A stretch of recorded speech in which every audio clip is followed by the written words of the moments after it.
Então, esses 20 bilhões estão, ao longo dos anos, dentro dos diversos lançamentos contábeis da empresa.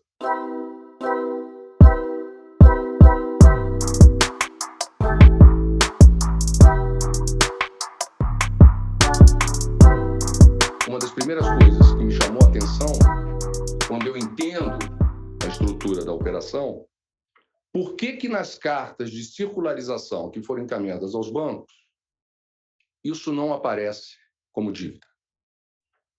É a primeira reflexão. Ou seja, é a partir dessa carta em que se caracteriza a existência e a natureza daquele compromisso com a instituição financeira assumida. E, salvo erro, porque eu não fui capaz de ver tudo, né? E, obviamente, daí, de novo, outro disclaimer, viu que eu e o André vimos o que pudemos ver em 9 dias, não vimos, em nenhum momento, na carta de circularização, aquilo sendo identificado como dívida. Existem critérios muito claros em relação ao risco sacado, o que é e o que não é dívida. Algumas empresas de auditoria dizem, se existe um financiamento diretamente ao fornecedor, nas mesmas condições que normalmente aconteceria, isso é fornecedor. Se por alguma razão essa conta fornecedor é um fornecedor menor e você empresta o seu balanço para, de certa forma, financiar esse fornecedor menor, também é uma conta fornecedor. Se eu coloco o banco na triangulação onde o pagamento do fornecedor é feito diretamente pelo banco e, a partir daí, a empresa que comprou aquele determinado produto passa a dever ao banco, é dívida bancária. E por aí vai outras variações. Então, assim, isso é algo que a gente tem que continuar a simplificar, ser mais claro, para que não só as empresas tenham uma moldura cada vez mais clara e talvez, de certa forma, mais estrita, e o mercado também tenha melhor clareza e transparência em relação às variáveis que definem, então, risco sacado como conta fornecedor ou conta banco. No caso da Americanas, o que acontece?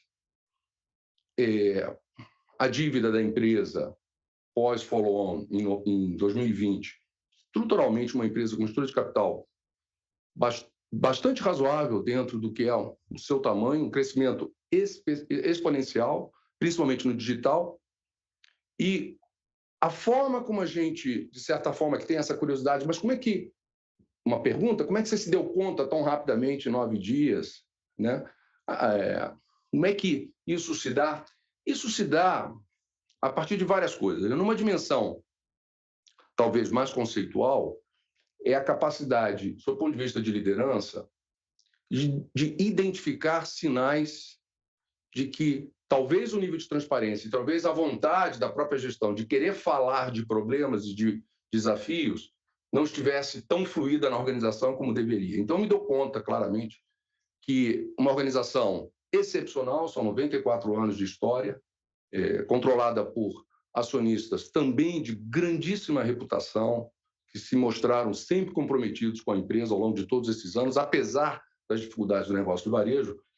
Mas o que fica claro para mim na questão de como é que a gente identifica, tem uma primeira discussão em que a gente se debruça sobre a capacidade da empresa de monetizar impostos, porque essa é uma empresa, como as grandes empresas de varejo, apesar de regimes distintos no digital e no físico, a fusão traz uma capacidade extraordinária de monetização e, por consequência, de geração de caixa.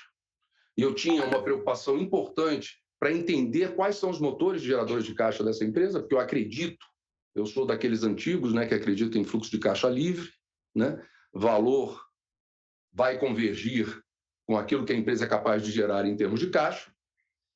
E essa primeira discussão leva também a entrarmos no maior nível de detalhe na conta fornecedores e na estrutura de financiamento. Quando eu me dou conta, então, em que, no nosso caso, o banco paga ao fornecedor com deságio.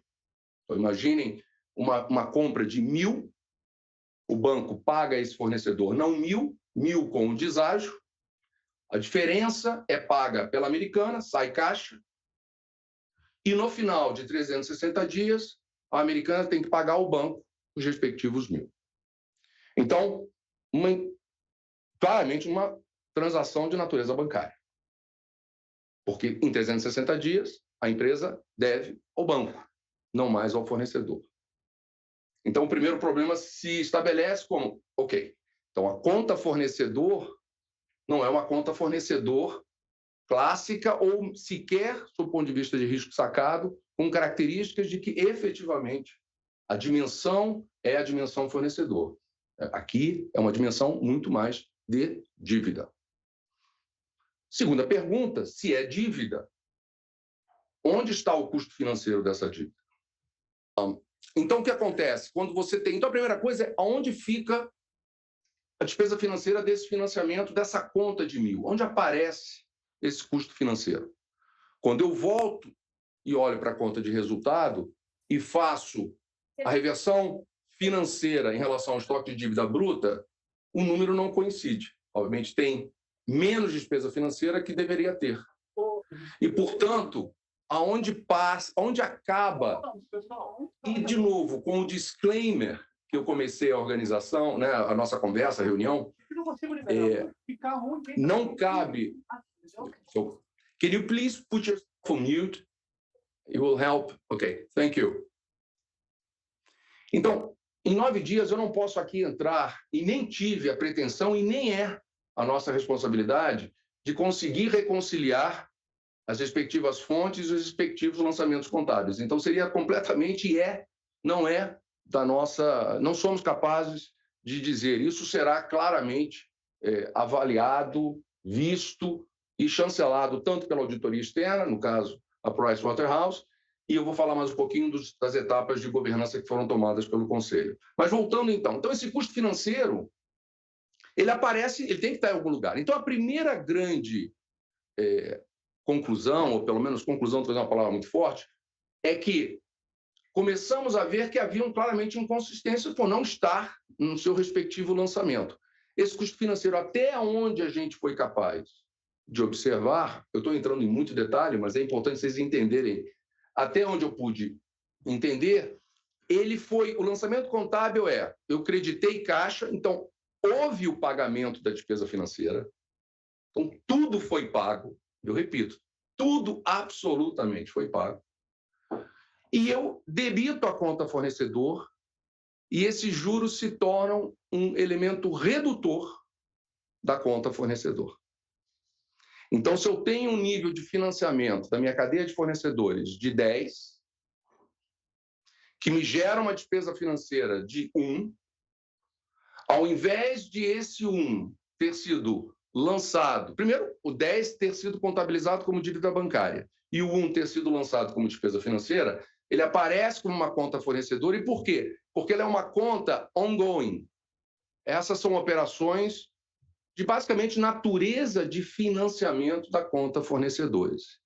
E a despesa financeira, que deveria, como disse anteriormente, por inconsistência, é lançada como uma conta redutora. Então, a primeira grande... Isso é um elemento de outros lançamentos redutores na conta fornecedor que a gente identificou dentro de 9 dias. Então, a grande primeira conclusão é que os 20 bilhões que foram mencionados é a melhor estimativa do que a gente viu em 9 dias, claramente não chancelados por nenhum tipo de validação de auditoria.